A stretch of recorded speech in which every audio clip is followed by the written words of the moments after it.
कहने का तात्पर्य यही है कि जो भी संस्कार हमारे यहाँ दिए गए हैं उन संस्कारों का पालन कर लेना चाहिए। स्नान आदि से तो बहुत काल में शुद्धि होती है, संस्कार और दान आदि जो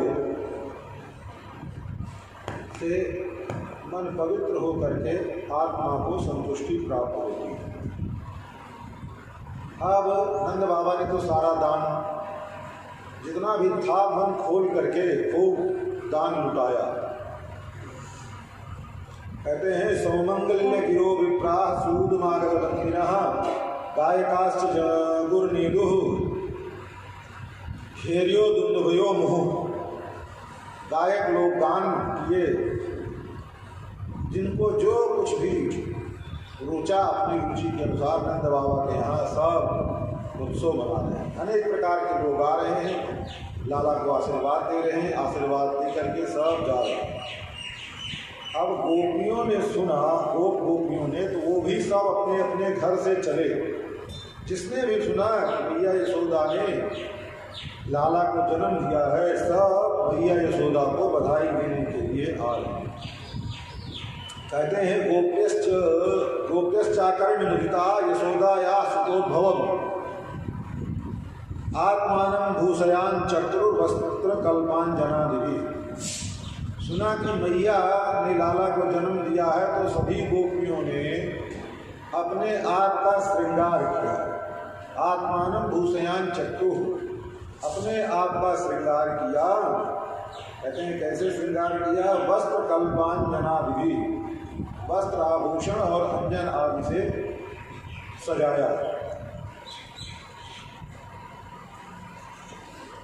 अब सभी गोपियां सज धज करके तैयार होकर के आ गई। ता आशीषा प्रयुंजाना चिरम पाहित बालके। हे भैया, आपका जो ये बालक है ना, इसके लिए हमने बहुत दिन से अनेक व्रत किए। व्रत इसलिए किए कि बाबा नंद बाबा इतनी उम्र हो गई, अभी तक उनके यहाँ कोई बालक नहीं हुआ है, तो हमारा अगर कोई ब्रजराज नहीं होगा, कोई हमारा रक्षक नहीं होगा, कोई युवराज नहीं होगा, तो हम सबको कौन संभालेगा? इस कामना से हम सबने आपको कोई बालक प्रकट हो गए, इसके लिए भगवान नारायण से बहुत दिन तक प्रार्थना किया है। और आज तक जितने भी एकादशी के व्रत किए हुए हैं, सभी व्रतों को हमने निर्जला एकादशी का व्रत किया है। बाबा आपको बालक हो, और आज हमारी प्रार्थना नारायण ने सुन ली, तो बाबा हमारी तो बधाई दोगुनी बनती है। सबको कुछ थोड़ा थोड़ा दिया होगा, पर हमको विशेष रूप से नंद बाबा बोलते हैं हाँ, आपके ही आशीर्वाद से हमारे यहाँ लाला कन्हैया आया है, आप जो मांगोगे वो हम देंगे। नंद बाबा से ऐसे सब आपस में चर्चा करते हैं। कहते हैं नंद बाबा भी नंदो महामनास्तेभ्यो वासो लंकार गोधनम सूतमागत बंदिभ्यो येन्ये विद्योपजीविना। नंद बाबा भी खूब प्रसन्न होकर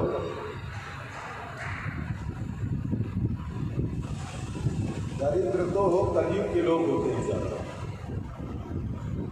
प्राचीन काल में लोग उत्सव के समय कोई चाहे भगवान का उत्सव मनाना हो, चाहे अपने घर में किसी उत्सव को मनाना, दान दक्षिणा खूब करते हैं। पर कलयुग के व्यक्ति का दुर्भाग्य है ये बहुत बड़ा कि वो दान दक्षिणा पैसा नहीं खर्च करेगा। 10 लाख का टेंट लगवा लेगा, उसमें उसको कोई परेशानी नहीं और व्यर्थ का चला जाएगा, उससे कोई लाभ नहीं। 4 आदमी देख करके आएंगे, हाँ हाँ बड़ा अच्छा टेंट रहा, खाना पीना ऊट पटांग के चीज़ों में खर्च कर देगा, जिससे कि जीवन भविष्य सुधरना है बालक का, चाहे ब्याह हो चाहे जन्म का हो, किसी भी उत्सव उसमें पंडित जी को अगर 10 रुपया से 20 रुपया चढ़वा दिए देवता के ऊपर, तो सारी दरिद्रता उसी में प्रकट हो जाती है। पंडित जी आप भी क्या 50-50, अरे 5-5, 10-10 नोट ठीक है, काफी इतना चढ़ाता। अब ये स्थिति हो गई। तो कहने का तात्पर्य ये है कि मनुष्य के प्रति मनुष्य जो स्थिति है वो केवल दिखावे की रह गई, संसार में दिखावे की। दुनिया देखे कि हाँ हम कर रहे हैं, तो दुनिया बाद में भी देखती है। जब बेटा बेटी छोड़ करके चले जाते हैं, दुनिया देखती रह जाती है, फिर किसी काम नहीं जाते, बुढ़ापे में फिर अकेले रह जाते हैं। भाई जो देवताओं के साथ आप करेंगे उसका परिणाम, देवता का पूजन करोगे देवता उसका परिणाम देंगे, नहीं करोगे तो उसका परिणाम। देवता का तो काम है परिणाम का फल देना, और जैसा कर्म करोगे वैसे परिणाम सामने उपस्थित होगा। तो नंद बाबा ने कहते नंदो महामनस्ते वासो लंकार गोधनम। जिस किसी ने कहा महाराज हमको रेशमी वस्त्र चाहिए तो उसको रेशमी वस्त्र दिए, जिसको गाय की आवश्यकता थी उसको गाय दिए। जिन माताओं ने अपने अपने अलंकार आभूषण, कोई 9 लखा कोई 10 लखा, जिसको जितना जितना समझ में आया, कोई 5 लगी कोई 7 लगी, जिसको जैसा सब जो मांगा नंद बाबा ने किसी को ना नहीं, सबको मनोवांछित वस्तु और पदार्थ दान में दिए। कहते हैं कि देखो दिया किनको किनको कहते हैं, सूद मागध बंदिव्यो, जो सूद मागध हैं उन सब को, सूद मतलब घर में दास दासी लोग हैं जो घर के काम करने वाले हैं, उन सब को दिया। और जो बंदी लोग हैं और भी प्रजा होते हैं, नाई है, भाट है, अनेक प्रकार के परिवार, अब तो वो परंपरा खत्म हो गई है। प्राचीन काल में सब ये व्यवहार होते थे, सबको मनोवांछित दिए। तो कहते हैं कि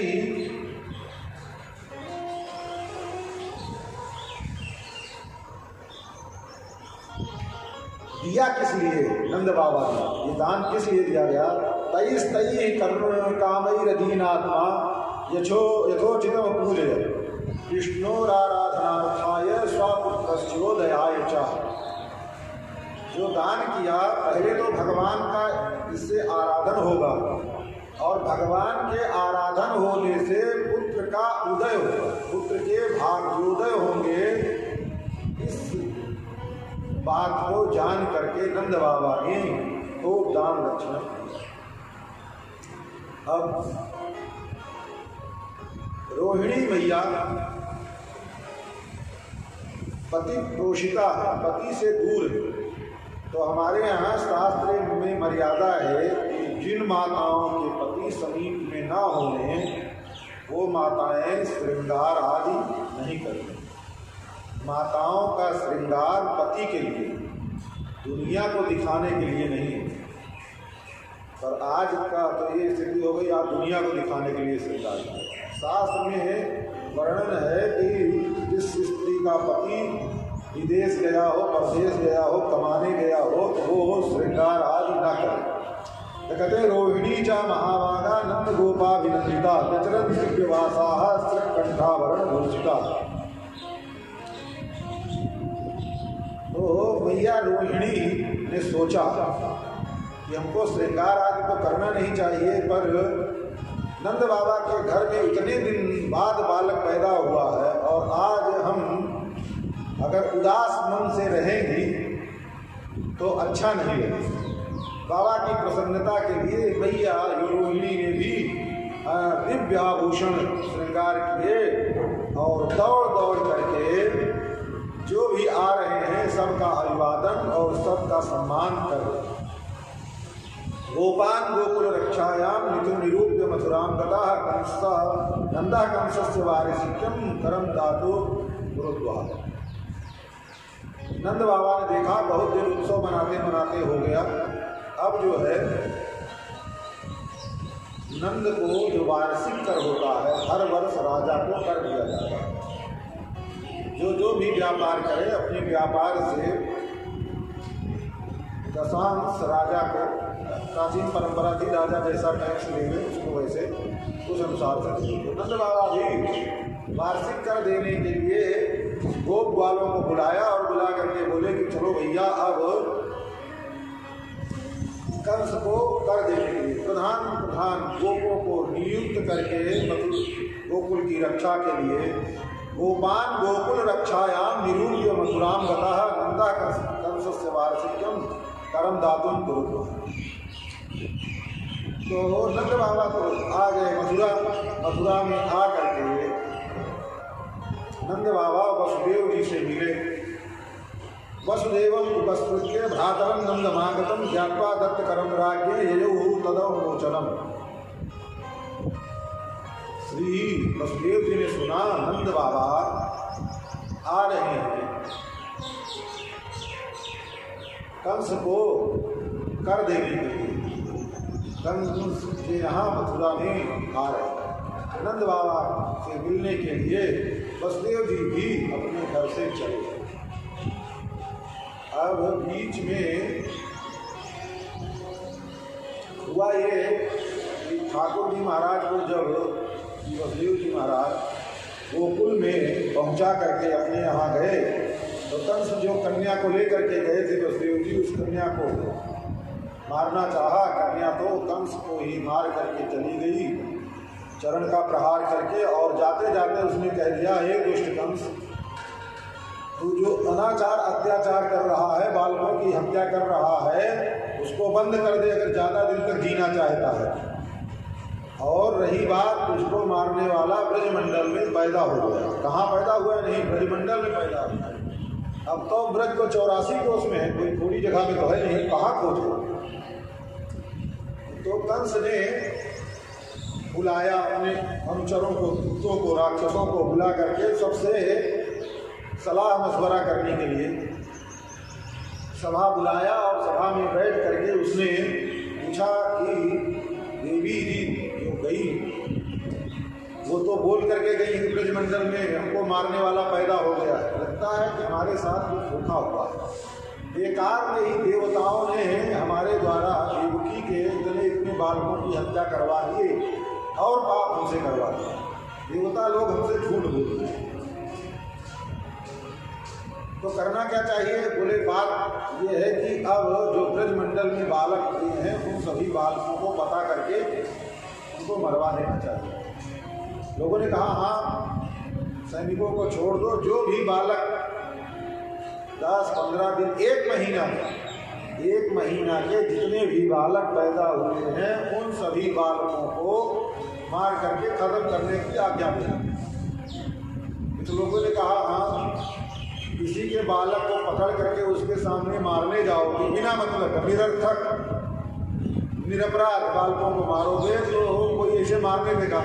इसी के बालक को ही मारने जाओगे तो अपने प्राण रहते हो अपने बालक को मारने नहीं देगा। और मान लीजिए सैनिकों के बल पर अनाचार अत्याचार शुरू कर दिए तो कोई भी ब्रजवासी अगर हस्तिनापुर चला गया या और हस्तिनापुर नहीं भी गया, महाराज जरासंध के समीप भी चला गया और जरासंध को सूचना मिल गई क्योंकि राजाधिराज है जरासंध, राजसूय भी किया हुआ राजा। और जरासंध के शरण में कोई भी चला जाए तो जरासंध का भी वो था कि वो आए हुए शरण का परित्याग नहीं करता, तो सूर्य जी से युद्ध करना शुरू हो जाएगा। तो कोई भी कार्य युक्ति से करना चाहिए। बोले कैसी युक्ति से करना चाहिए? बोले कि ब्रजमंडल के जितने बालक हैं उन सभी बालकों को मार भी देंगे और लोगों को पता भी ना चले कि किसने मारा। बोले ये काम कैसे होगा? तो उस सभा के बीच में बकासुर बैठा हुआ था। बकासुर ने कहा कि ऐसा काम हमारी बहन कर सकती है, बकी। बोले कैसे कर सकती? बोले वो बहुत बड़ी मायावी है, वो अनेक प्रकार के रूप बना लेती है और आकाशगामिनी भी है, कुछ भी कर सकती है। तो कंस ने उसको बुलाया, पूतना आई, पूतना से सारी बात कह सुनाई। पूतना ने कहा कोई बात नहीं है, जैसे बकासुर हमारा भाई है वैसे आप भी हमारे भाई हो, हम ब्रजमंडल के सभी बालकों को मार करके ये सूचना, क्योंकि ये सारी बात तो सभा के मध्य में भई मथुरा में, तो मथुरा से बात इधर उधर से पहुँचते पहुँचते वसुदेव जी के समीप तक भी पहुँच गई। वसुदेव जी ने सोचा कि नंद बाबा तो आ गए हैं मथुरा में, अब कंस के द्वारा जो भेजे हुए निशाचर हैं, राक्षस हैं, वो जाएंगे, उनको अवकाश मिल जाएगा बालकों को हानि पहुंचाने का।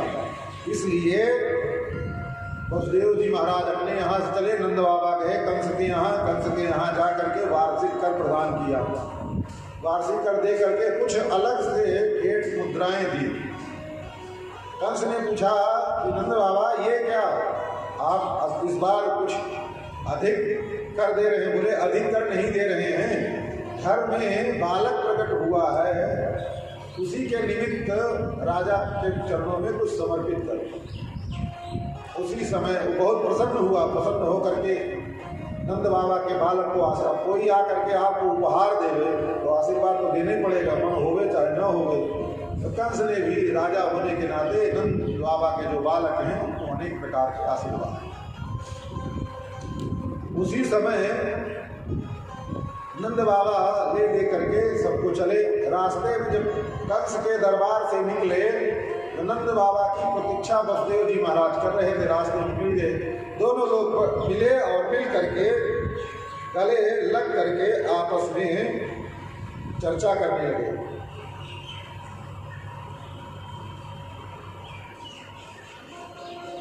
कहते हैं नंद बाबा कि देखो, इस संसार में प्रियजनों का मिलन बहुत सौभाग्य से होता है। उपलब्धो हमानद्य दुर्लभम प्रिय दर्शना। आज आप हमसे मिल गए हैं अपने प्रियजनों का, और आप जैसे महात्मा का दर्शन दुर्लभ। नैकत्र प्रिय संवासा सुहृदान चित्रकर्मणाम ओघेन व्यूहमानानाम प्रवानाम स्वतसोयता। इसलिए हे भैया,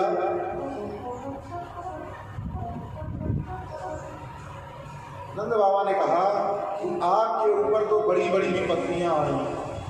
हमने सुना है कि आपके 8 बालक हुए और उन सभी बालकों ने इस दुष्ट कंस ने मार करके समाप्त कर दिया। अहो ते देवकी पुत्रा कंसेन बहवो हता, एका वशिष्ठा वर्जा कन्या साप विरंगता। एक जो 8वीं कन्या थी जो बची थी वो भी आकाश में चली गई।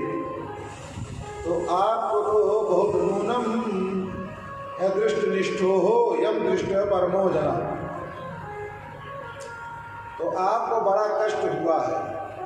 तो नंद बाबा की बात को बीच में ही काट करके वसुदेव जी महाराज कहते हैं कि भैया आपके हमने सुना है बालक प्रकट हुआ है। बोले हाँ हाँ, हमारे यहाँ भी बालक प्रकट हुआ है।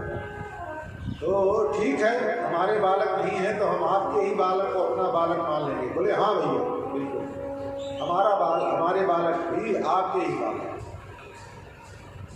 और नंद बाबा भी जानते हैं कि इनका बालक हमारे यहाँ रह ही रहा। तो नंद बाबा ने से वसुदेव जी ने कहा कि आपने जो वार्षिक कर देना था वो दे दी। करो वही वार्षिको दत्यो राज्यो दृष्टा वयम चवह नेयम स्थेयम बहुतिथम शांतुत्पाताश्च गोकुले। अब आप कर दे दिए हो, अब आपको यहाँ बहुत ज़्यादा देर तक उपस्थित नहीं रहना चाहिए। क्यों? हमको लग रहा है कि आपके गोकुल छोड़ने के पश्चात जब आप मथुरा में आ गए हैं तो लगता है कि कोई उत्पात गोकुल में होने वाला है, जल्दी से जल्दी आप गोकुल पहुँचिए। नंद बाबा ने कहा कि कहीं इतने दिन बाद मथुरा जैसे शहर में आना होता है, हम वन में रहने वाले, गोकुल में रहने वाले इतने दिन बाद आए मथुरा में। तो अब जब घर से चले थे तो सबकी अपनी अपनी इच्छाएं थी। बाबा मथुरा जा रहे हैं तो बाजार से मेला से हमारे लिए ये चीज़ें ले आइएगा। जो मिले रास्ते में सब अपना अपना लिस्ट थमा देवे। नंद बाबा बोले भैया सबके लिए कुछ ना कुछ ले जाना है, ऐसे खाली हाथ कैसे जाएगा। नंद बाबा से वसुदेव जी ने कहा कि ऐसा है, आप तो जाइए, जो कुछ लेना देना हो, जो आपके साथ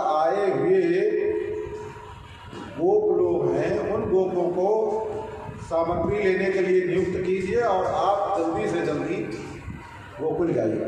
वसुदेव जी की बात मान करके नंदापति बचा सौर्य नाम विचिंतयन हरिम जगाम शरणम शांतुत्पादास्त संहिता। नंद बाबा रास्ते में विचार करते हैं, वसुदेव जी धर्मात्मा हैं, सत्यनिष्ठ हैं, इनकी वाणी मृषा नहीं हो सकती। अगर इन्होंने कहा है कि ब्रज में कुछ उत्पात होने वाला है तो जरूर कुछ न। हरिम जगाम शरणम, भगवान श्री हरि की शरण में गए और भगवान से प्रार्थना करते हैं, हे नारायण, गोकुल में जो भी अनिष्ट आने वाला हो उनसे हमारे बच्चों की आप रक्षा करें। और इधर कंसेन प्रहिता घोरा पूतना बाल घातनी शिशुश्चार निघंती पूरा ग्रामो ब्रजादिशु। कंस ने जो पूतना को भेजा था वो पूतना चली और ब्रजमंडल में आई। उसने विचार किया कि ब्रजमंडल में जाएं तो कैसे बालकों को मारे, किसी के बालक को जाएंगे तो इसे मार देंगे, कोई मारने देगा नहीं। उसने खूब सुंदर अपना वेश बनाया। यो सहित्वा मायात्मानं प्राविशत कामचारिणी सा खेचर्येक दोत्पत्य भूतनानंद गोकुलम। अब पूतना ने अपना ऐसा श्रृंगार किया, उसको देख करके स्वर्ग की अप्सरा भी लज्जित हो जाए, ऐसा वेश बनाया। जब कहते हैं मनोहरंतीम वनिताम ब्रजौकशाम, जो ब्रजमंडल की स्त्रियां हैं उन स्त्रियों के मन को हरण करने वाली, जो भी स्त्री देखे इसकी सुंदरता को सोचे लगता है कोई राजरानी महारानी कहीं बड़े घर की है, ये आ रही है, अपने आप रास्ता दे देंगे जिस रास्ते से निकले। तो वो ठाकुर जी महाराज ने सोचा कि मौसी जी आ रही है मामा के द्वारा भेजी हुई। अपने ब्रजमंडल में तो सभी अपने सखा बाल क्रीड़ा करने के लिए प्रकट हुए हैं और ये मौसी ब्रजमंडल में बालकों को मारना शुरू करेगी तो बात गड़बड़ हो जाएगी। तो ठाकुर जी महाराज ने भी उसके मन में प्रेरणा किया। सबसे पहले वो नंद भवन की ओर चली पहुंची। नंद भवन जब पहुंची तो पहुंच करके उसने भैया यशोदा आदि से बोला कि हम बड़ी दूर से आ रही हैं, कुछ खाने पीने की व्यवस्था हो तो करो, और वैसे भी नाटक करने की क्या जरूरत है, तुम तो खुदे काम चाह रही। उसने केवल संकल्प किया, शरीर में पसीने से तर लथपथ पहुंची और भैया से कहा। तो भैया ने सोचा कि राजरानी है, किसी राजघराने से आई है, लगता है रोहिणी मैया की कोई संबंधी है, इसलिए ये रोहिणी मैया से और हमारे बालक से मिलने के लिए आई। रोहिणी मैया ने सोचा ये इतनी सजी धरी है और आते ही यशोदा बड़े प्रेम से इसका स्वागत सत्कार कर रही है। यशोदा जी लगता है पूर्व परिचित है, मायके की ओर से आई है, तो ऐसा विचार करके मैया रोहिणी भी उसके स्वागत सत्कार में लगी। दोनों माताएं थोड़ी ही भ्रमित सी भई। तो अब दोनों सेवा में लग गए। ठाकुर जी महाराज कहते हैं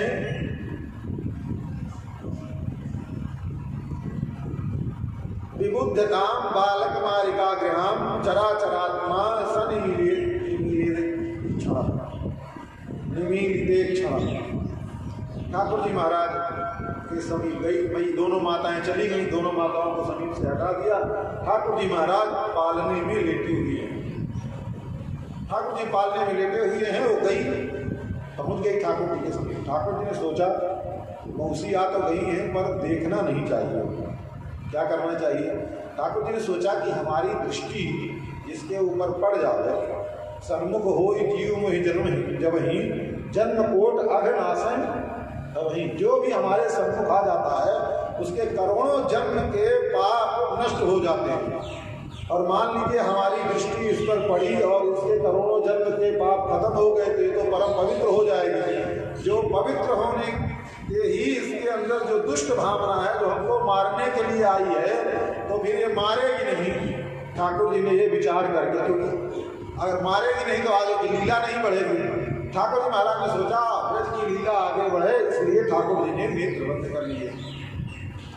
ठाकुर जी महाराज के दोनों नेत्र सूर्य और चंद्रमा हैं। सूर्य और चंद्रमा ने विचार किया कि ठाकुर जी के आई है समीप और ये ठाकुर जी को मारना चाहती है, दुष्टा है।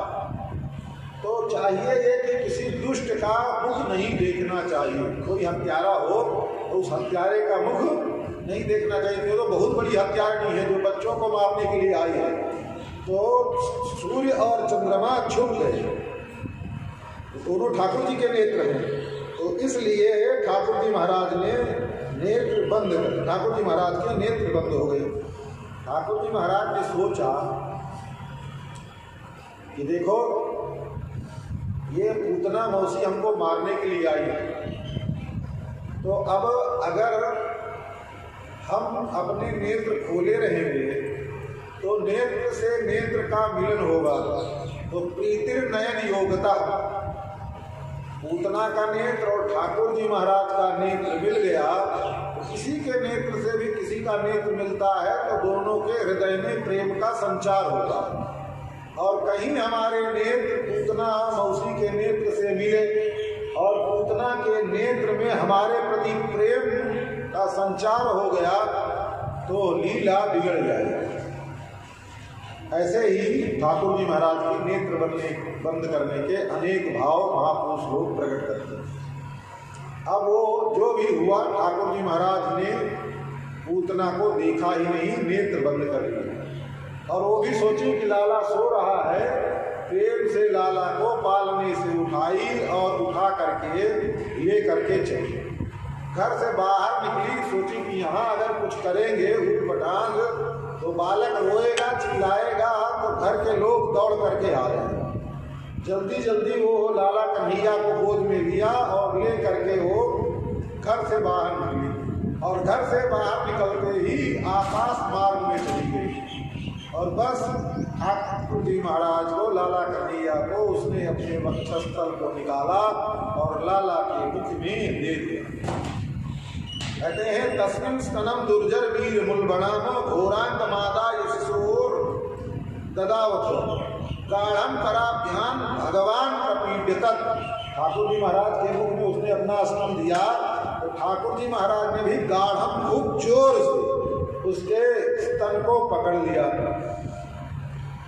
तो भगवान प्रपीड्य पकड़ करके और जोर से प्राणी समम रोष समन्वितो पिबत।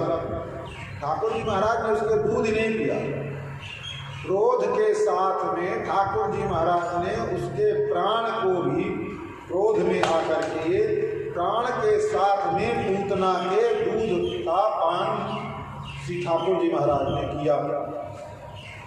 जब भैया कोई दूध प्राण निकलना होता है तो वैसे व्यक्ति व्याकुल हो जाता है। जब उसके प्राण शरीर से निकलने लगे तो व्याकुल हो गए, आकाश मार्ग में उड़ी और जो बेस बनाई थी, नकली बेस, लक्ष्मी स्वरूपा जब बनी थी, तो अब उसका असली रूप आ गया। वो 6 कोस की लंबी चौड़ी पूतना प्रकट हो गई आकाश मार्ग में। तब तक मैया यशोदा, रोहिणी मैया सब ने देखा, अरे लाला तो पालने में है नहीं, वो पता नहीं कौन आई थी, लगता है बालक चुराने, बच्चा चुराने वाली है, ले करके लाला को चली गई। तब तक देखा ब्रजमंडल में हल्ला मच रहा था, अरे कौन आ गया, ये कौन है। मैया रोहिणी और मैया यशोदा चीत्कार करती हुई रोती हुई लाला को लेकर के चली गई। बाहर निकली तब इतनी बड़ी थी कि लाला का पता ही नहीं चला। तब लोगों को पता चला ये पूतना लाला की चोरी करके भाग रही है।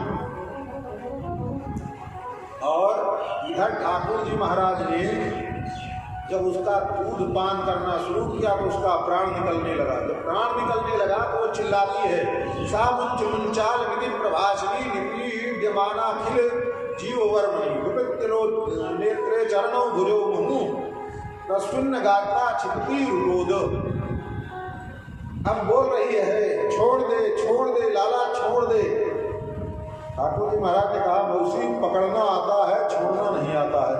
एक बार पकड़ लिया फिर छूटना मुश्किल है। तो ठाकुर जी महाराज उसके उसके प्राण को पी रहे हैं तो उसके नेत्र, और किसी का प्राण निकलेगा तो नेत्र भी बाहर निकल रहे हैं, हाथ पांव वो झटक रही है कि किसी प्रकार से छूट जाना, पर ठाकुर जी महाराज के हाथों से छूट रही नहीं। ठाकुर जी महाराज दूध पीते पीते पूतना के प्राण का पान कर लिया।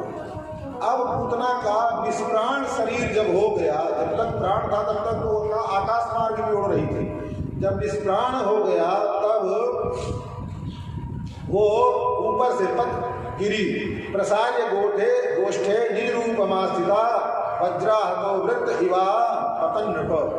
जैसे वज्र के प्रहार से इंद्र ने वज्र का प्रहार किया सभी पर्वतों पर, और पर्वत पंख रहित हो करके जैसे जहां थे वैसे गिरे, उसी प्रकार पर्वताकारी पूतना आकाश से गिरने लगे।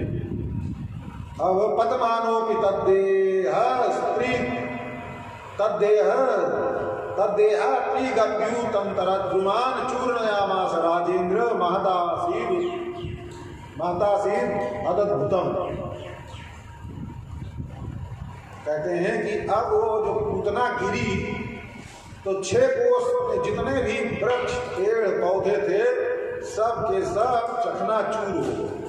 गिरी धाम से जब आवाज हुई, देखो एक ढेला मारो कहीं तो उसकी भी आवाज होती है गिरने की। अब 6 कोस लंबा चौड़ा कोई कुछ भी हो वो गिरेगा तो कितनी ध्वनि होगी उसकी। गिरने की ध्वनि को सुन करके जो गोप ग्वाल थे सब दौड़ते दौड़ते गए और जा करके देखा पूतना जो है गिरी पड़ी हुई है। कहते हैं अंधकूप गभीराक्षम पुलिनारोह भीषणम और बद्ध से वृद्ध से भुजोरवांग्री शून्य तोय हृदोदरम। अब पूतना जो गिरी है तो उसका इतना लंबा छाक लंबा चौड़ा है। अब उसका कह रहे हैं कि अंधकूप गभीराक्षम, उसकी आंख का जहाँ त्रि है, आंख तो है लेकिन फिर भी वो दिखाई दे रहा है जैसे जंगल में होता है ना, पट गया हुआ कुआं हो उसमें पानी ना हो तो उसमें अंधेरा अंधेरा भरा रहता है, तो अंधे कूप के समान तो उसमें नेत्र के गड्ढे हो। और रोम जो है उसके बाल, रोम शरीर के वो लगता है कि कोई लंबे चौड़े जैसे ताड़ का वृक्ष होता है, खजूर का वृक्ष होता है, ऐसे उसके रोए थे शरीर के। तो अब मैया यशोदा और रोहिणी को रोता देख करके सभी ब्रजवासियों ने सोचा कि लाला को ले करके हुई है और गिर पड़ी तो कहीं लाला दबदबाए न गए हो। अच्छा लंबी चौड़ी 6 कोस की है तो ठाकुर जी ने सोचा कि ब्रजवासी लोग शंका कर रहे हैं कि हम कहीं दब गए होंगे, तो ठाकुर जी महाराज ने रोना शुरू किया।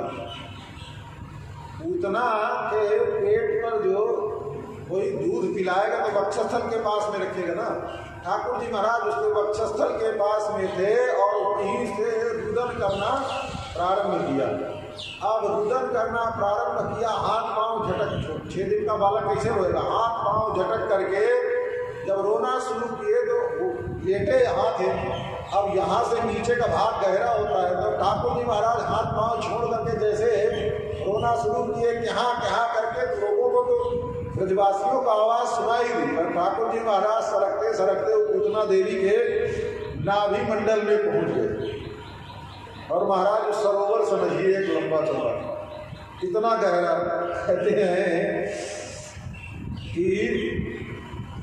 कहते हैं शून्य तोय हृदोदरम, जो उसका उदर है कोई जैसे बहुत बड़ी झील सूख गई हो तो नाभि प्रदेश उसका ऐसे है। ठाकुर जी महाराज सरकते सरकते लब्ध से गिरे, चोट इसलिए नहीं लगी थी, शरीर ही है इसलिए ठाकुर जी शरीर उसके यहाँ गए गिर गए। तब लोगों ने सोचा अब क्या करें, ग्वाल बाल वन में रहने वाले पूतना देवी के जो केस के बाल थे, उन केस के बाल एक बाल और वो बाल दोनों हाथ से पकड़ में आता है, छोटे मोटे नहीं, एक हाथ में नहीं पकड़ में आता है। पूतना का बाल एक गोप ने पकड़ा दोनों हाथ से और पूतना पूतना की जो छमुलिया थी, सबसे कमजोर, सबसे पतला अंग पूतना का एक कनिष्ठिका अंगुली थी। जैसे पर्वतारोही पर्वत पर चढ़ते हैं रस्सी फेंक फेंक करके और रस्सी के सहारे, वैसे ही गोप जो है पूतना की इस उंगली से चढ़ना प्रारंभ किया। चढ़ते चढ़ते चढ़ते हाथ से, अब सोचो कि जब इस हथेली पर पहुंचा होगा, वो 6 कोस का है पूरा शरीर, तो अब नहीं तो 400-500 मीटर की तो हथेली रही होगी, उसमें कैसे और हाथ तो गुदगुदा होता है ना। जमीन समतल जमीन पर चलना होवे तो कोई भी चल लेगा, लेकिन चढ़ो लग जुलुक जुलुक जुल इधर उधर होवे तो बेचारे डर लगता है गिरने के लिए। तो उसी जो बाल है पूतना के सर का केस है, उसी केस को पकड़ करके धीरे धीरे सरकते सरकते सरकते सरकते हाथ से होते हुए कंधे तक आया, और कंधे से जब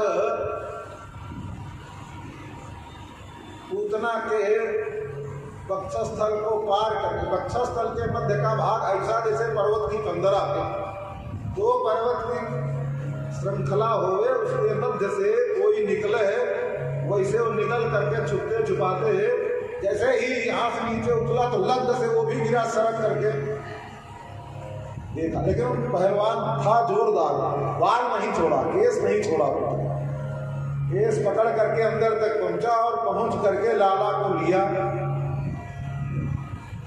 और गोदी में, और एक हाथ में, अब तो पहले दोनों हाथ से पकड़ कर गया, एक हाथ से लाला को और फिर एक हाथ से कैसे कैसे चढ़ चढ़ा करके उतना से ऊपर जब पहुंचा तो ऊपर से सभी को दिखाया। मैया यशोदा रोहिणी सब रुदन कर रही थी, लाला पता नहीं कहाँ है, दिखाया भैया चिंता मत करे, देख लाला एकदम ठीक है। सब प्रसन्न हो गए और कैसे कैसे लेकर के आए। तब तक नंद बाबा मैया को लाला को लेकर के अपने घर में चली गई। नंद बाबा तब तक पहुंच गए। जब पहुंच गए तब पूछा क्या हुआ, सब ने सारी बात कह सुनाई। बाबा एक राक्षसी आई थी, लाला को महल से चुरा कर लेकर के भगी। अच्छा महल से? बोले हाँ। तो बाबा परेशान मत होइए, पर वो कितना मर गई, लाला सुरक्षित। और बाबा समस्या एक हो गई। बोले क्या हो गई है? बोले वो मरी तो बड़ी लंबी चौड़ी है, तो वही भी अगर आदमी मर जावे, ज़्यादा दिन तक उसका दाह संस्कार ना किया जावे, तो फिर उसके शरीर में सड़न पैदा होती है, तो दुर्गंधी से फिर रोग फैलना शुरू करेंगे। बाबा क्या किया जाए? बोले कि भैया कोई छोटी तो है नहीं, 6 कोस लंबी चौड़ी है, और ऐसा करो जंगल के जितने पेड़ हैं सब को काट पीट करके उसके ऊपर और हाथ पांव उसके भी छोटे छोटे टुकड़े करके एक जगह इकट्ठा करो और बस सब जला दो। वैसे ही गोप बालों ने किया। कहते हैं विलोक पूतना दे हम विभूरिति विस्मिता नूनम बतर्षि संजातो योगेशो वा समास। अब सब ने आग लगाई उसके। अब आग भी लगाए होंगे तो एक मिसाल से थोड़े लगे, चारों तरफ से सैकड़ों लोग मिल करके उसके शरीर के। तो कहते हैं जब शरीर में आग लगाया तो दह्यमानस्य देहस्य धूमश्चागुल सौरभा। ये सब तो विचार कर रहे थे ब्रजवासी लोग कि जैसे सामान्य मनुष्य के शरीर में आग लगती है, जलता है शरीर, तो उससे दुर्गंध निकलती है। किसी का भी शरीर जलेगा तो किसी भी उसमें अगर तगर कपूर और पता नहीं अनेक प्रकार की धूप आदि और पवित्र लकड़ियाँ डाली जाती हैं कि जो वहाँ समीप में हों उसके दुर्गंध से परेशान न हो। जब पूतना मरी तो पूतना के शरीर से दुर्गंध नहीं निकली। दह्यमानस्य देहस्य धूमश्चागुल सौरभा। बोले भैया धूप और अगुल का सुगंध, धूप और गुग्गल होती ना उसकी सुगंध। बोले हो सकता है ब्रजवासी लोग डाले होंगे। बोले ना, डाले वाले कोई नहीं थे, वो तो जितना पेड़ पालो कच्चा पक्का सब था उसको डाल दिया। पर ये जो निकल रहा है, कहते हैं उचिता कृष्ण निर्भुक्त सपद्याहत आपना। एक अगर तगर डालने वाला नहीं है। ठाकुर जी महाराज ने इसके स्तन का पान किया। ठाकुर जी महाराज के संस्पर्श प्राप्त होने से इसका शरीर इतना पवित्र हो गया है कि जलने के बाद भी इसके शरीर से दुर्गंधी नहीं आ रही है, इसके शरीर से सुगंधी आ रही है। और वास्तविकता यही है। वास्तविकता यह है कि किसी को भी इसी शरीर से भगवान की प्राप्ति हो जावे, भगवत दर्शन प्राप्त हो जावे, तो उसका शरीर भी छूट जावे तो फिर उस सामान्य शरीर नहीं होता है। जिसने अपने जीवन में इन्हीं नेत्रों से ठाकुर जी महाराज का साक्षात्कार प्राप्त किया या ठाकुर जी महाराज का संस्पर्श प्राप्त कर लिया है, तो मरने के बाद शरीर उसका छूटेगा तो शरीर भी दिव्य रहेगा, सामान्य मनुष्य का शरीर जैसा। ना तो उसके शरीर में कोई म्लानता आएगी, ना तो उसका शरीर कड़ा हो। जैसे होता है ना, कोई मर जाए घंटे 2 घंटे बाद उसका हाथ सीधा हो, उसका टेढ़ा करो तो टेढ़ा नहीं हो सकता, कड़ा कड़ा वैसे रहेगा।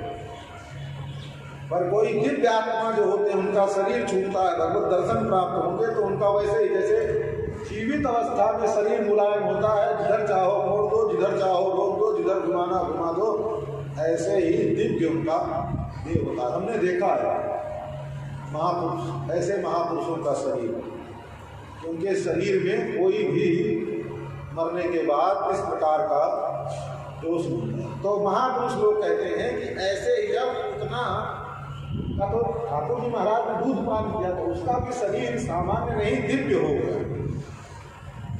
तो उतना लोग बालग्नि राक्षसी रुधिरा समान। बोले भैया ये उतना तो जब इसके शरीर से सुगंध निकल रही है तो ये पूतना बड़ी अच्छी होगी।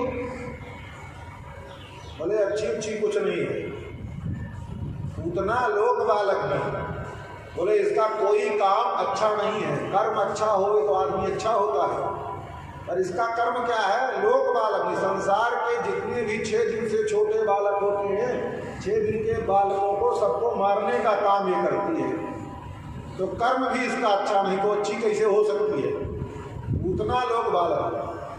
बोले अच्छे खानदान में मान लो पैदा, मान लो कोई व्यक्ति गड़बड़ भी हो जाए, आचरण भी गड़बड़ हो जावे, तो अच्छे कुल खानदान में पैदा होवे तब भी उसकी अच्छाई कुछ ना कुछ बनी ही रहती है, लोग फिर भी उसका सम्मान करते हैं। तो वो बोले नहीं, राक्षसी राक्षस कुल में पैदा हुई, खानदान भी इसका अच्छा नहीं है, राक्षसी रुधिरासन। तो चलो ठीक है, खानदान बुरे खानदान में पैदा हुई होगी, पर इसका खान पान, किसी का भी खान पान अच्छा होगा, सात्विक आहार विहार होगा। बोले वो भी नहीं, रुधिरासना, केवल खून ही पीती है ना, राक्षसी रुधिरासना। तो बोले हमने सुना है कि ठाकुर जी के समीप आई होगी, तो ठाकुर जी के समीप भी आना तो अच्छी बात है ना। बोले हाँ आई, तो जो ठाकुर जी के पास आई पर अच्छी भावना से नहीं आई। बोले किस भावना से आई ठाकुर जी के पास?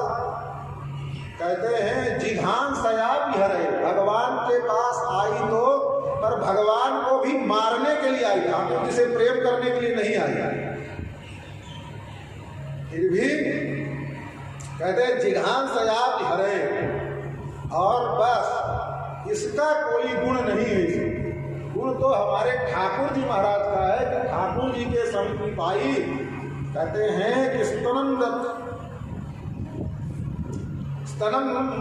जिघान सयाप हरे स्तनम दत्वात् सद्गतिम। ठाकुर जी महाराज के मुख में इसने अपना स्तन दिया, बस स्तन देने मात्र से, दूध पिलाने मात्र से ठाकुर जी महाराज ने इसको सद्गति प्रदान कर दी। ऐसा दयालु कौन हो सकता है? आपको तलवार लेकर के कोई मारने आवे और आप उसको सोने से तोल दो, होता है नहीं संसार में। पर ठाकुर जी के दरबार में ऐसे होता है, विचित्र दरबार ठाकुर जी महाराज। ठाकुर जी का तो इतना है कि ठाकुर जी के समीप आओ, चाहे भावना से आओ चाहे दुर्भावना से, ठाकुर जी महाराज को एक चीज दिखता है कि हमारे समीप आ रहा है। पर इतना दुर्भाग्य हमारा सबका है कि इतना सब कुछ होते हुए भी ठाकुर जी से दूर भागते, ठाकुर जी के समीप जाने का प्रयास नहीं करता। वही बात सुखदेव जी कहते हैं, देखो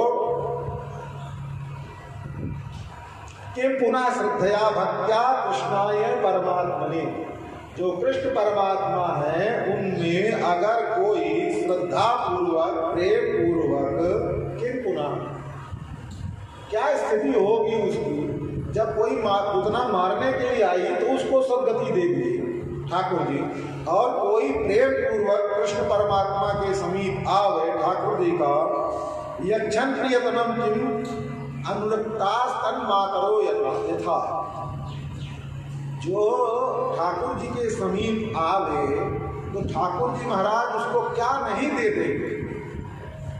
मातरो यथा, जैसे ठाकुर जी महाराज अपनी माताओं को सब कुछ प्रदान करते हैं, तो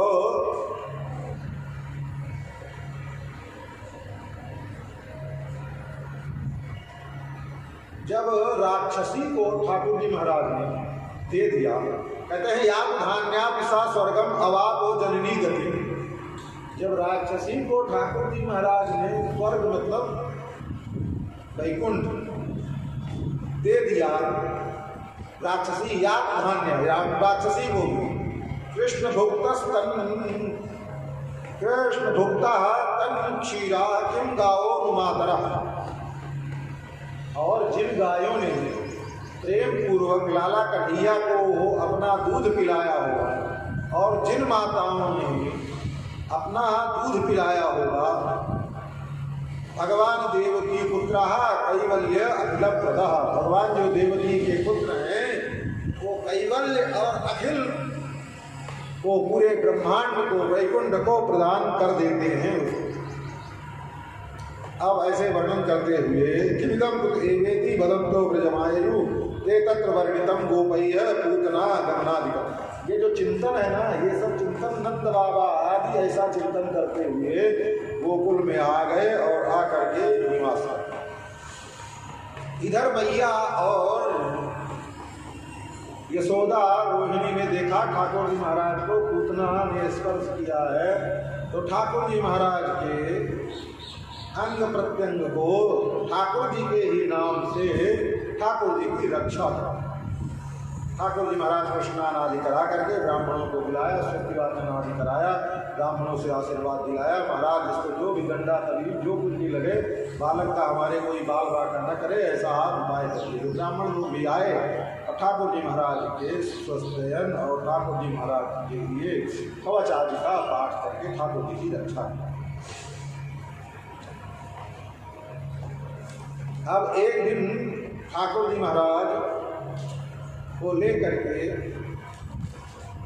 मैया यशोदा, छोटे बालक होते हैं तो गांव में माताएं भी 10 दिन बाद जब सूतिका ग्रह से निकलती हैं तो कोई जरूरी नहीं उन्हीं की माँ, जो भी माताएं, बड़ी बूढ़ी माताएं भी बच्चे को गोदी में ले लेती हैं और उपटन के साथ तेल मालिश करती। प्राचीन काल में उपटन बनाया जाता था, पहले उपटन लगा देते थे और फिर उसके बाद तेल लगा लगा करके उस उपटन को प्रेम पूर्वक छुड़ाते, तो शरीर हो जाता मस्त एकदम मजबूत, बड़े होने पर इतना तेल पिलाए रहती माताएं छोटे बचपन के शरीर में कि हड्डी जो है इतनी मजबूत हो जाती।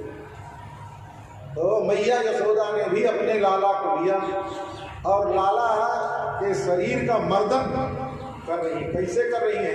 मैया ने अपनी साड़ी को खींच करके जंघा तक रख लिया और दोनों टांगे फैला दी, दोनों टांगे फैला दी। बीच उन टांगों के बीच में जो घुटने के नीचे का भाग होता है उसमें लाला को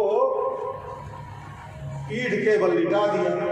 पीठ कर और 2-4 कटोरी जो तेल की उपटन की सब्जी वो ले करके मैया और लाला को एक एक अंग पर लगा लगा करके पहले हाथ पकड़ा, हाथ में उपटन लगाया, थोड़ी देर मालिश की, फिर अब छुटा रही। और जब तेल लगा लगा कर छुटा जाते हैं तो तेल मालिश होती है। ये तो उपटन की विधि है और तेल मालिश की विधि होती तो हाथ इधर से मोड़, उधर से मोड़, टांग इधर से मोड़। वो महाराज इतनी मजबूती, और ठाकुर जी महाराज कैसे कर रही थी मैया टांग पर अपने दोनों लिटा करके। तो ठाकुर जी उसी समय राक्षस एक आ गया। जब राक्षस आ गया बवंडर के रूप में, तो ठाकुर जी महाराज ने देखा कि ये उत्पात करेगा, हम तो निपट लेंगे, पर मैया तो सीधी साधी ठहरी। कहीं मैया के ऊपर कोई चोट वोट न लग जावे राक्षस के कारण, तो लाला मैया के दोनों पांव पर जो लेटे हुए थे, ठाकुर जी महाराज ने अपना धीरे धीरे धीरे धीरे गरिमा शक्ति को बढ़ाया। ठाकुर जी का वजन बढ़ने लगा। मैया ने सोचा इतनी देर से लाला के हाथ पांव की मालिश कर रही, वृद्धावस्था तो वैसे भी आ गई है, अब जैसे वजन बढ़े वैसे मैया की टांग फैलना शुरू हो गई। धीरे धीरे टांग जो पांव है दोनों, उस पांव का में बीच में जगह वही, लाला का मैया लद्द से जमीन पर आ गए। अब मैया भूमि से उठाने का प्रयास करती हैं, लाला उठ भी नहीं रहे। मैया ने सोचा कि अभी थोड़ा थक गई हूँ, जल्दी से जाती हूँ, अंदर से पालना लेकर के आऊँ, फिर लाला को उस पालने पर उठा। मैया लाला को वही भूमि पर छोड़ करके और गई अंदर पालना लेने के लिए। तो बवंडर जो लोग देखे होंगे राजस्थान में, तो बड़े बड़े जगहों पर बहुत बड़ा बड़ा बवंडर आता है, गर्मी के दिन में प्रकट होता है, और वो बवंडर के रूप में तृणावर्त आया और आ करके ठाकुर जी महाराज जहाँ लेटे हुए थे, वो ठाकुर जी को लिए दिए उड़ चला। तो ठाकुर जी को उड़ चला लेकर के, तो ठाकुर जी महाराज भी उसके गोदी में चढ़ गए।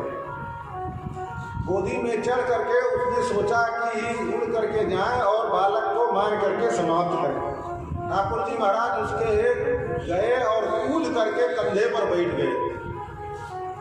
ठाकुर जी कंधे पर बैठ गए और कंधे पर बैठ करके सोचा कि मामा जी ने अच्छा हेलीकॉप्टर भेजा है, अब हमको पूरे ब्रजमंडल में लीला करनी है, तो जब तक एक एक जगह का निरीक्षण नहीं हो जाएगा तब तक कैसे लीला करेंगे। ठाकुर जी महाराज उसके कंधे पर बैठ करके और दोनों कान पीछे से पकड़ लिए, कंधे पर बैठ करके और कान पकड़ लिए। अब जिधर चलना होता, जैसे हेलीकॉप्टर का हैंडल इधर से उधर किया जाता है, कान पकड़ करके ठाकुर जी महाराज इधर से उधर खींचते हैं और पूरे 84 कोस ब्रजमंडल के एक एक जगह का सबका निरीक्षण ठाकुर जी महाराज ने कर लिया। और करके ठाकुर जी महाराज फिर आ गए गोकुल में।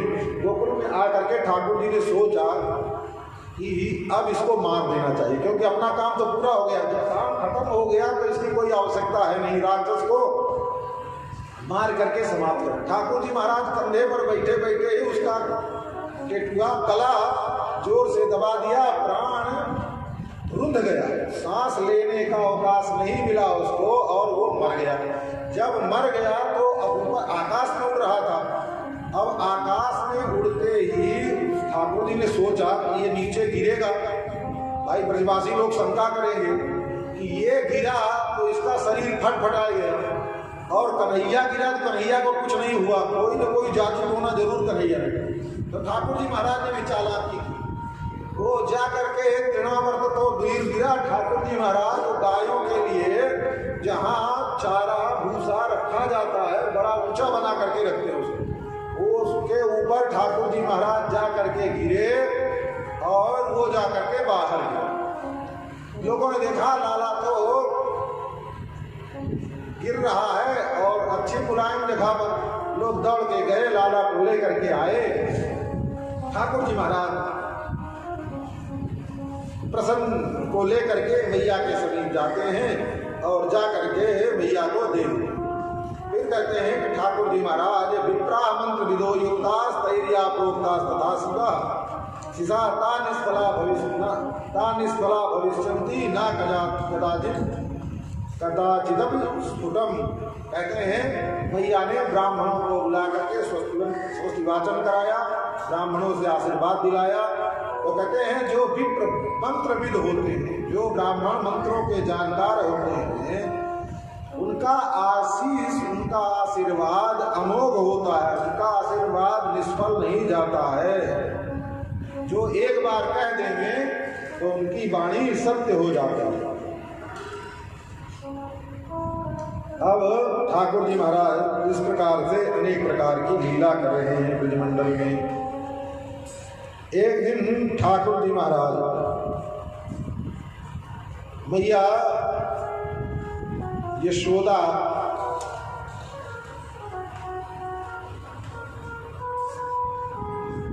एक वार्षिक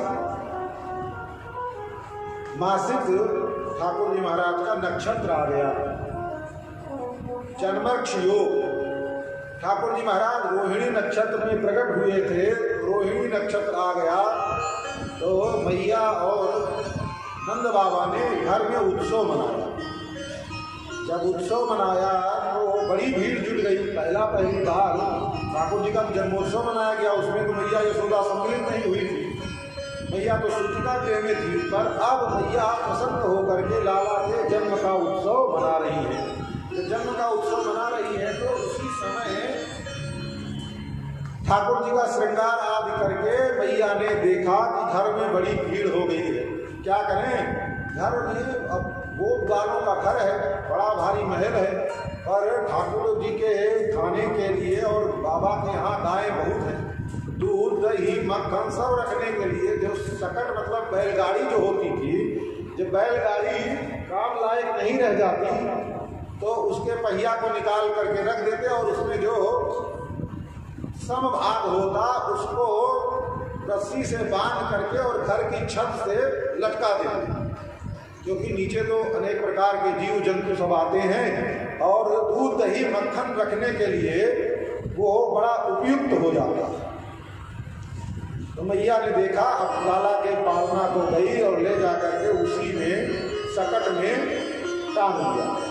जब सकट में टांग दिया तो ठाकुर जी महाराज और उसी समय छोटे छोटे ठाकुर जी के समवयस्क थोड़ा बड़े, साल 2 साल के से बड़े ठाकुर जी के सखा लोग आ गए और ठाकुर जी के साथ खेलने लगे। उसी समय सकटासुर नाम का एक असुर आया और असुर आ करके उस कंस के द्वारा भेजा हुआ। उसने सोचा कि कंस ने हमको बालक को मारने के लिए भेजा है, तो ऐसा करते हैं, ये तो सकट के नीचे ही है।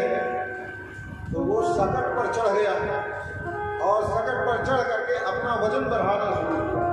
जब वजन बढ़ाना शुरू किया तो जिन रस्सियों से वो सकट बैलगाड़ी का हिस्सा बना हुआ था वो चक्र चक्र करके डोरियां उसकी टूटनी प्रारंभ हुई। एक डोरी, 2 डोरी। ठाकुर महाराज ने सोचा यहाँ तो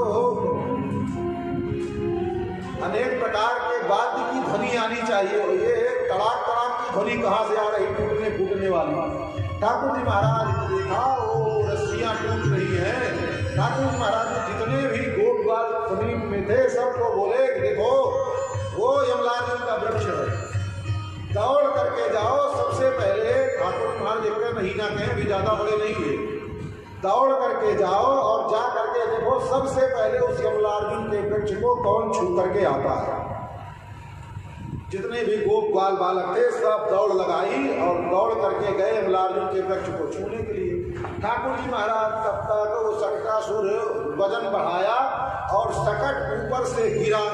जैसे सकट गिरने लगा तो होता है पिछला भाग चमड़ा होता है और जहाँ बैल गिरते हैं वहाँ जाकर के आगे नुकीला हो जाता है।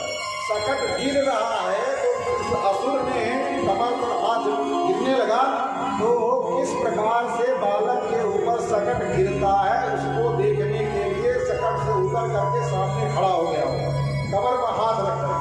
जैसे ही सकट ठाकुर जी के पालने के समीप आया, ठाकुर जी महाराज ने सकट का जो चौड़ा भाग होता है उस पर 1 लात उसी लेटे लेटे पालने से दे मारा। जब 1 लात पड़ा पालने में सकट को तो सकट वो घूमता घूमता गया और जो सकटासुर हाथ ऐसे कमर पर रख करके खड़ा था वो अगला वाला नुकीला भाग उसी के पेट में चुभ गया। निशाना भी जोरदार है, हाथ से निशाना लगावे तो लगावे। ठाकुर जी महाराज ने लाख से भी सकट को मारा तो सीधे जा करके उसके पेटे में घुसा। सकटासुर मारा जाता है। नंद बाबा यशोदा मैया आदि सब लाला को लेकर के जाते हैं और जा करके स्नान आदि करा करके ठाकुर जी महाराज की रक्षा करते। अब एक दिन ठाकुर जी महाराज,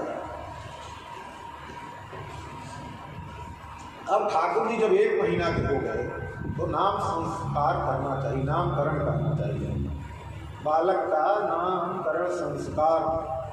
तो बाबा जा करके महर्षि से बोले कि प्रभो, सांडिल्य महर्षि से कि अब बालक नामकरण के योग्य हो गए हैं, इनका नामकरण कर दिया जाए। सांडिल्य महर्षि ने कहा कि देखो इस समय ज्योतिष के सबसे बड़े ज्ञाता गर्गाचार्य हैं। हम नामकरण तो कर देंगे, लेकिन बच्चों की जो कुंडली है वो अच्छी तरीके से नामकरण के समय कुंडली का वाचन होता है। ऐसे नहीं होता कि नाम ऐसे रख दिया जाता है। टिप्पणी बनाई जाती है जन्मांक जिसको कहते हैं, और उस जन्मांक को देख करके जो नामकरण करने वाले ज्योतिषी होते हैं, बालक का भविष्य कैसा रहेगा वो सब बाँच करके सुनाते हैं। देखिए, तो गर्गाचार्य जी जब आए तब गर्गाचार्य जी से बालकों का नामकरण करवाओ। बोले ठीक है। नंद बाबा ने कहा एक दिन गर्गा पुरोहितो राजम यदूनाम सु महातपा ब्रजम जगाम नंदस्य वसुदेव प्रचोदिता। नंद गोकुल में आए। क्यों आए? वसुदेव प्रचोदिता, वसुदेव जी महाराज के द्वारा भेजे गए। एक दिन वसुदेव जी मथुरा में पहुंच गए गर्गाचार्य जी के पास। गर्गाचार्य जी के समीप जाकर के बोले, महाराज गुरुदेव, आपके दो यजमान आ गए हैं और अभी तक एक तो साल भर का भी हो गया, उससे भी ज़्यादा हो गया, और एक महीने से ज़्यादा। तो प्रभु ऐसा करिए कि उसका दोनों का नामकरण करना चाहिए। बोले हाँ करना तो चाहिए, विचार तो हमारा भी है, पर हम जाने और बालकों का नामकरण करें, कहीं कंस को पता चल जाए तो कंस बालकों का अनिष्ट ना कुछ करे, इसी भय से नहीं जाते। नंद बाबा वसुदेव जी ने गर्गाचार्य जी से कहा कि ऐसा है, आप जाइए और जा करके नंद से कहिए, नंद बाबा से कहिएगा कि एकांत में बालकों का नामकरण संस्कार कराओ, और आप थोड़ा वेश बदल करके चले जाइए। तो गर्गाचार्य जी ने वैसे किए। गर्गाचार्य जी महाराज पहुंच गए। तम दृष्ट्वा परम प्रीता प्रत्युत्थाय कृतांजलि। हाथ जैसे ही गर्गाचार्य जी महाराज आए, उनको उठ करके अभिवादन किया और हाथ जोड़ करके प्रणाम किया। शुभविष्टम कृतातिथ्यम गिरा सुनृतया मुनिम नंदयित्वा ब्रवीत ब्रह्मन् पूर्णस्य करवाम किम। हाथ जोड़ करके बोले अर्घपाद्याचरण के बाद, गुरुदेव आप बताइए हम आपकी कैसे सेवा। नंद बाबा ने से गर्गाचार्य जी ने कहा नहीं सेवा हुआ कुछ नहीं, ऐसे निकल रहे थे तो सोचा रास्ते में आपसे मिलते चले। बोले महाराज बड़ी कृपा की। तब तक नंद बाबा को याद आ गया कि शांतिल महर्षि ने कहा था जब कभी गर्गाचार्य जी आए तो उनसे नामकरण करवा लेना। तो नंद बाबा ने अपना अभिप्राय, मन की जो बात थी वो गर्गाचार्य जी से कही। महाराज आप आ ही गए हैं तो हमारे बालकों का नामकरण आप ही कर दो, क्योंकि हमारे जो कुलगुरु हैं उन्होंने ऐसे हमसे कहा, यदु नाम त्वं ही ब्रह्म विदाम श्रेष्ठो संस्कारान कर्तुमर्हसि बालयो अनयो नृणाम जन्मना ब्राह्मणो गुरु। महाराज आप ब्राह्मण हैं इसलिए, और अच्छे ज्योतिषी भी हैं, इसलिए हमारे दोनों बालकों का आप नामकरण करें। गर्गाचार्य जी ने कहा यदु नाम हमाचार्या ख्यातश्च सर्वदा सूतम मया संस्कृतम ते मन्यते देवकी सुतम। अगर मान लीजिए मैं आपके पुत्र का संस्कार करूंगा तो लोग यही जानेंगे कि ये देवकी के पुत्र हैं। कंसा पापमति सख्या तव चानक दुंदुभे। और कंस तो वैसे भी पाप बुद्धि वाला है, उसकी मति दूषित है, और आप भी वसुदेव जी के मित्र हैं, तो देवक्या अष्टमो गर्भो न स्त्री भवितुमर्हसि। वो भी ये बात जानता है कि देवकी का जो 8वां गर्भ है वो स्त्री नहीं हो सकती है, उसके मन में अभी भी बात बैठी हुई है।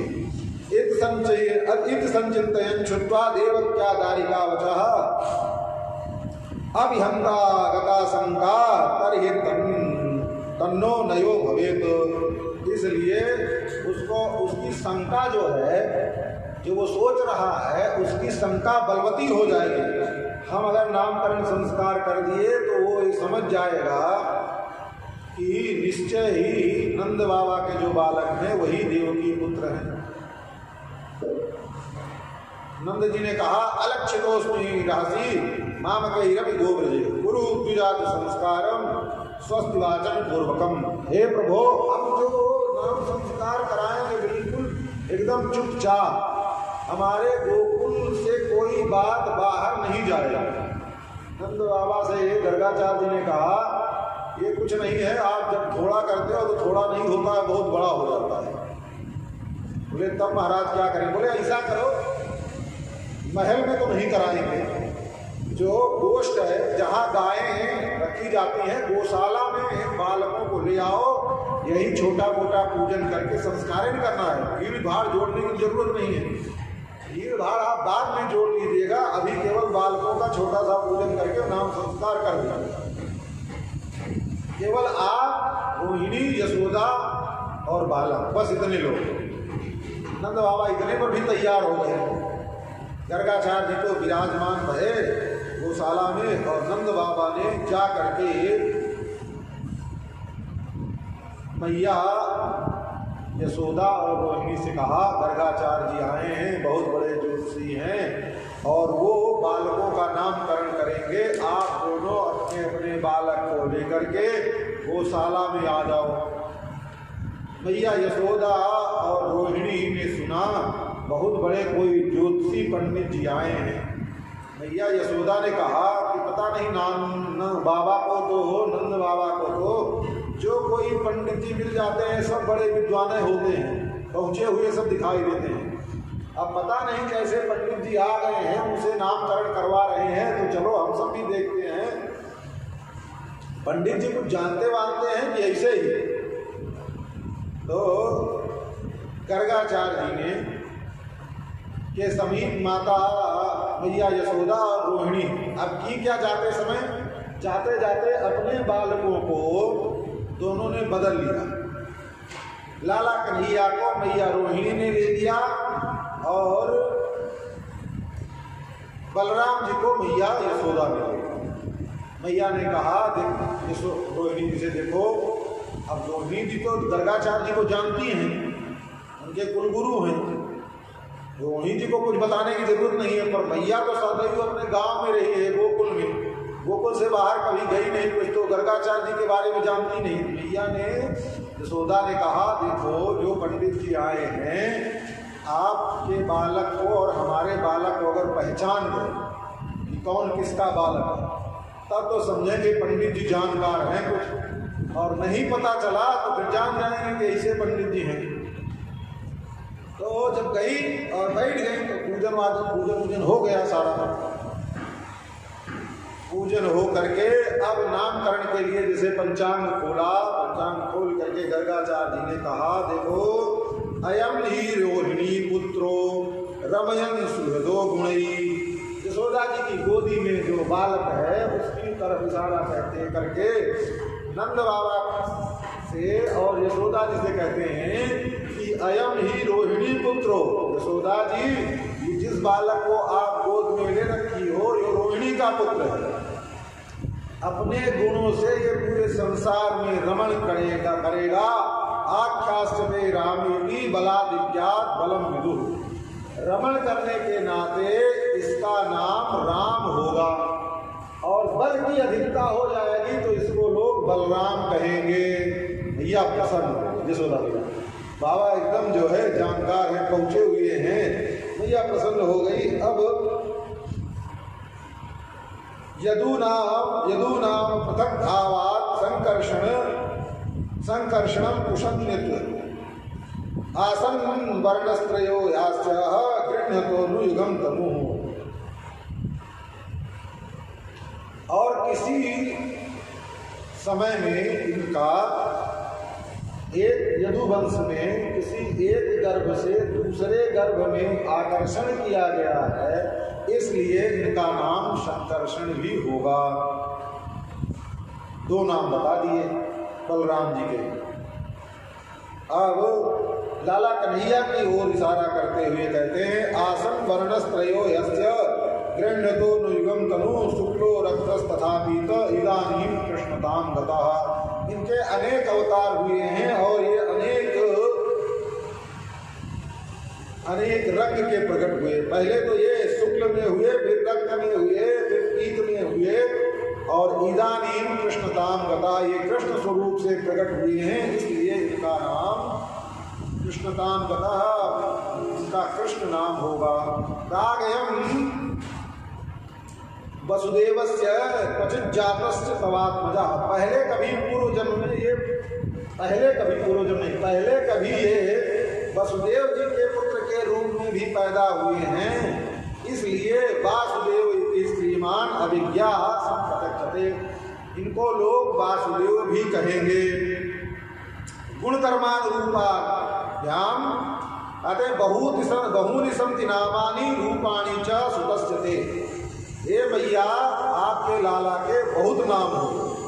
मैंने कहा बहुत नाम कैसे होंगे? अरे मैया, बहुत नाम, लाला के गुण को देख करके जो जैसा देखेगा वो ऐसे लाला का नाम रख देगा।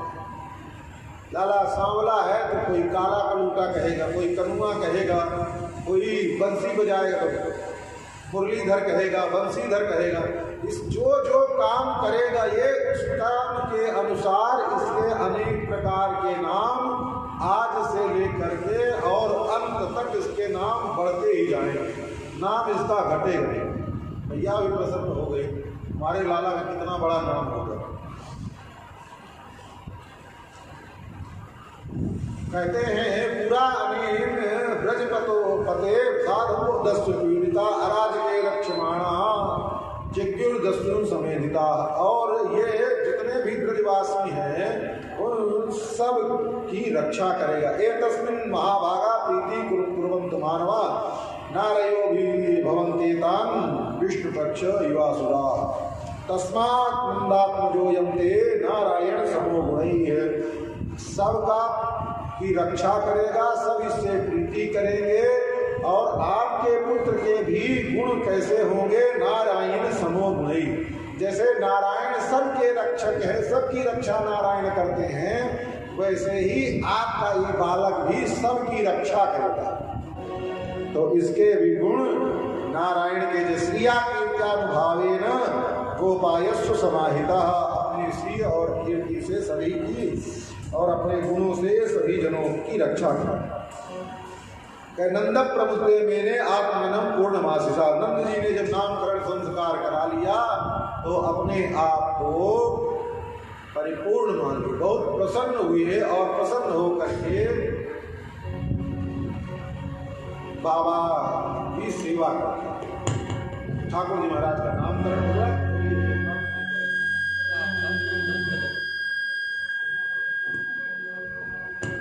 मेरा गोपाल गिरधारी जमाने से निराला है। मेरा गोपाल गिरधारी जमाने से निराला है। मेरा गोपाल गिरधारी जमाने से निराला है।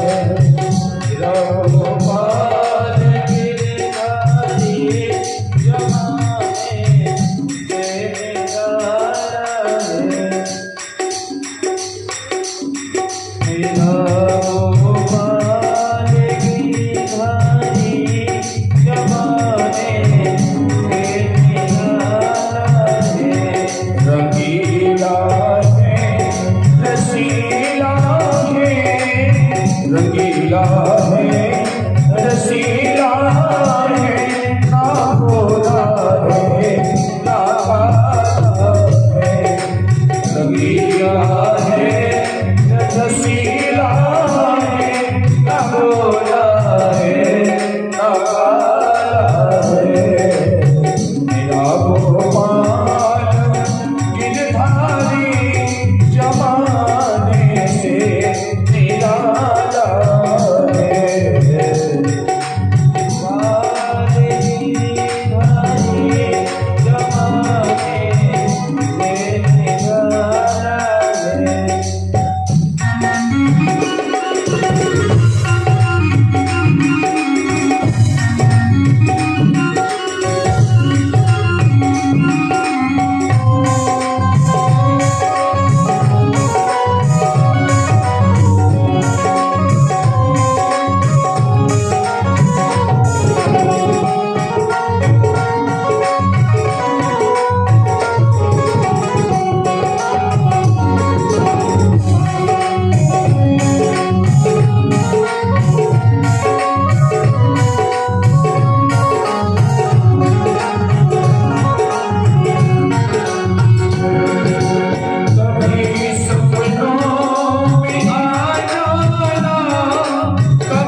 सारे